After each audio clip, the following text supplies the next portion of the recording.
contato com a linguagem na escola, com os professores e alunos? Se presenciou um preconceito linguístico por parte do professor naquele tempo ou por parte dos alunos? Sofri preconceito porque eu gostava muito de ler, certo? Comecei a ler muito cedo, logo gibi, revista, tal, caía as mãos, chegava às minhas mãos, eu lia tudo. Então aí eu tive uma facilidade até de me, digamos assim, no uso da língua, da linguagem, sabe? Então, enquanto a gente não deixava de, no preconceito, até porque hoje a gente poderia, mas naquela época a gente não olhava por esse lado. O professor preocupava muito mais em ensinar do que olhar, sabe, esse tipo de assunto, de coisa, tal. Então, mas eu acredito que não me lembro de ter, assim, de ter já visto alguma coisa que isso aqui, aquilo ali foi um preconceito linguístico, certo? Havia alunos que tinham mais dificuldade para aprender que os próprios colegas, certo? É o chamado bullying de hoje, né? Que antigamente já existia também, né? Certo? Então eu fui do tipo da palmatória, né? Então havia alunos que quando, por exemplo, tomavam uns bolos de palmatória porque não dava lição, os outros começavam também a fazer avaliação com ele, até então o que a gente chama de hoje de bullying já existia naquela época, né? Isso na década de 60. Mas no geral, eu não me lembro assim de ter visto assim, esse preconceito linguístico, principalmente de parte do professor. O professor se preocupava muito em ensinar, e o melhor possível. Como escritor, a importância da linguagem para você? Fundamental. Simples, fácil, que não complique a leitura, né? Para o leitor, claro. O que você pensa do português falado aqui no Brasil? Complicado. Complicado? É porque eu acho que o português tem muitas palavras com vários sentidos, certo? Então, no geral, a gente usa o mais fácil possível, que seja o mais fácil para se entender, né? Mas o português é uma língua complicada, porque você banco, casa financeira, banco de sentar, banco de dados e assim por diante. Então são uma palavra com vários sentidos que às vezes complica para a pessoa, por exemplo, principalmente para o aluno, a criança que está iniciando, sabe? Então, mas que com o tempo vai se diluindo, ele vai se habituando a essas nuances da língua e vai passando adiante. Certo, obrigada.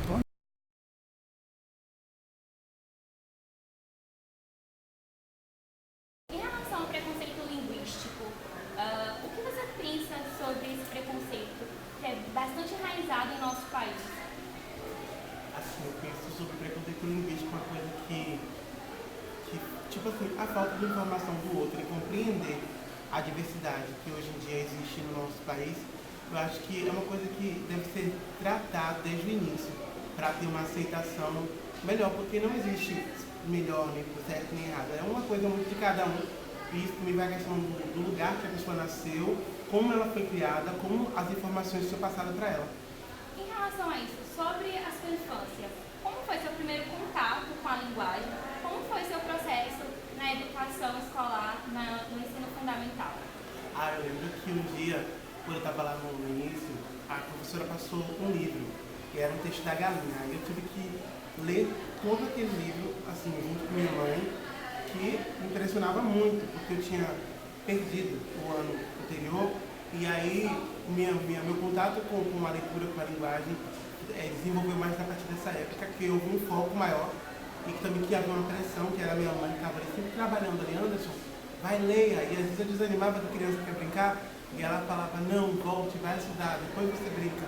E assim foi, mas foi o texto da galinha que a professora sempre passava, e no passar dos dias eu tive que fazer a leitura em alta voz, e aí a minha linguagem foi sendo desenvolvida, foi sendo trabalhar também as palavras, que eu conhecia e que não conhecia. Entendo. Mas em relação ao preconceito, você sofreu isso em sala de aula? Porque o bullying é presente principalmente na infância, com as crianças que estão desenvolvendo, uns desenvolvem mais rápido que outros. Na sua sala você presenciou isso ou você viveu isso?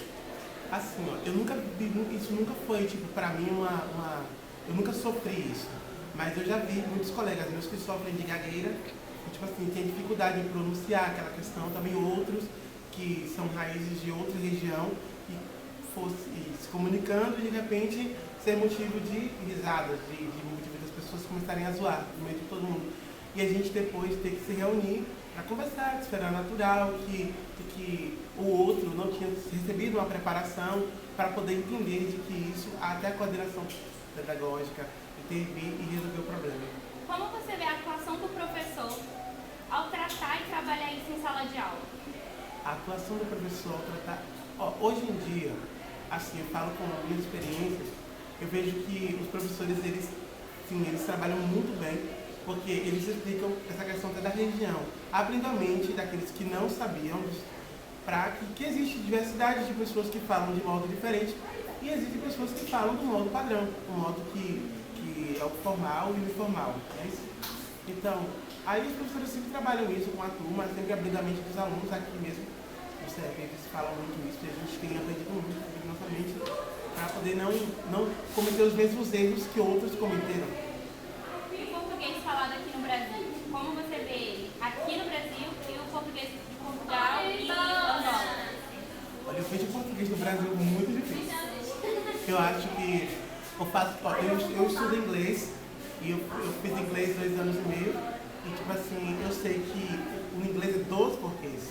É o why e o because. Uma pergunta para responder, não importa o inglês, no português, perdão, são 4.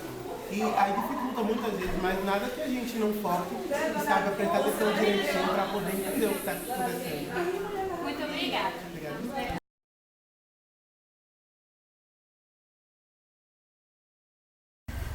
O que a linguagem traz de memória para você? A linguagem traz de memória. Uma música?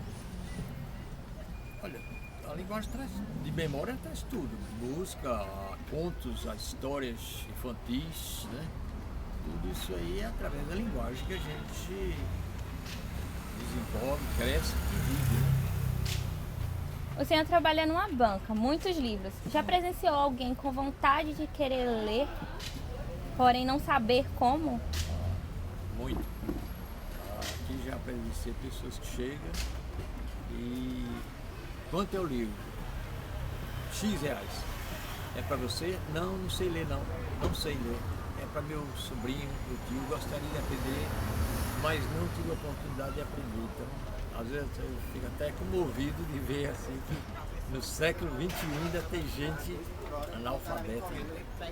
Parece assim. Na sua visão, como está a democracia no nosso país? Ela está avançando? A nossa democracia, ela é uma democracia mentirosa. Na realidade, ela não existe de fato, né? Para a classe mais baixa, ela não funciona. Funciona só para a classe mais alta, que aí você tem toda a liberdade. A classe mais baixa é geralmente submetida à própria justiça injusta. Então, é a democracia mentirosa. Partindo desse princípio da linguagem, em relação à democracia e linguagem, quando a gente fala sobre língua padrão e não padrão, nesse ponto de vista você também vê que ela é injusta? Ela é muito indiferente a tudo isso, um pouco injusta, né? Que a gente acha que fala bem e não fala bem. Os professores acham que ensinam e não ensinam. E os alunos, por sua vez, acham que estão aprendendo e não aprendem.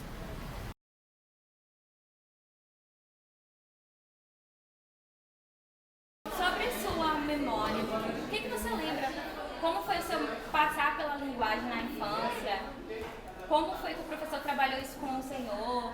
Sua família te ajudou na linguagem? Como foi o seu aprendizado? Na verdade, na fase da infância, eu sofri bastante em relação a essa questão do preconceito linguístico na escola, justamente pelo local que eu morava. Na verdade, eu sou oriundo do meio rural, né? Então, toda aquela linguagem que eu, na verdade, trazia de lá, quando eu cheguei na escola, eu acabei sofrendo muito, inclusive por parte até muitas vezes do professor. que eu não sei se ele desconhecia, e que isso de certa forma trouxe reflexo, inclusive, para a minha vida atual enquanto professor. A gente percebe isso claramente, que isso acontece dentro da sala de aula. A gente tenta combater, mas é um pouco difícil. Como você vê a linguagem na interação social? Como o senhor mesmo falou, que em sala de aula o senhor vê que há predomina esse preconceito dos alunos. Como é essa interação? Como o senhor trata em sala de aula ao presenciar isso? Eu tento, na verdade, inibir, entendeu? De conversando, tentando trazer textos ou vídeos que venham, na verdade, esclarecer e tentar minimizar os impactos disso dentro da sala de aula. Na verdade, eu não corto de imediato pelo fato de para não gerar um reflexo maior, mas eu tento trabalhar aquilo para poder não gerar um impacto, principalmente na turma como um todo. Sim, com certeza. Em relação ao português aqui do Brasil, que o português que é falado lá fora, como o senhor vê essa interação e como o senhor vê a nossa língua? A nossa língua, como eu estou dizendo, ela é um pouco, como é que chama? Eu sempre digo que a gente não fala bem o português, mas o brasileiro, né? Cheio de mistura, cheio de... E aí, às vezes, a gente tem aluno que é de outras regiões e traz todo aquele conhecimento de lá da região dele e que muitas vezes não é aceito, ainda mais aqui nessa escola que a gente trabalha, que é uma escola muito regional. A gente tem alunos de diversas partes aqui do sul da Bahia. E aí, muitas vezes, ele traz uma carga de informações lá da língua local lá, que muitas vezes a gente até desconhece aqui. Mas a gente precisa trabalhar isso em sala de aula. Obrigada. Aí, então, cada estado tem seu sotaque. Então, você vai para São Paulo, tem um sotaque, Rio Grande, o Rio de Janeiro é outro, Minas Gerais é outro. Aqui, Bahia, aqui no Nordeste da Bahia já, o pessoal fala mais cantado. O sotaque é totalmente aqui do sul. Então, cada região tem suas características. Eu uso muita linguagem regional, porque a gente chama mais o leitor para dentro da história da narrativa, tá? Aí eu pude passar aqui e identificar mais com a narrativa, certo? Então, o C, certo? Você viu, cara, certo? Você, boa tarde, ou compadre, tal. Depende do que você usa meu personagem. Entre aspas, um caipira, lá da zona rural. As minhas histórias são sempre iniciadas na zona rural. Talvez aí se envereda muitas vezes a narrativa a cidade, a linguagem da cidade. Mas aí a gente usa muito a linguagem simples lá do homem da roça. E a linguagem regional, que é muito bonita, na verdade, certo? Então, ela termina se ficando assim, muito mais bonita, sabe? Uma linguagem mais assim. E o voz-me-ser é uma linguagem culta, certo? Então eu uso muito a linguagem regional, eu dou muito valor.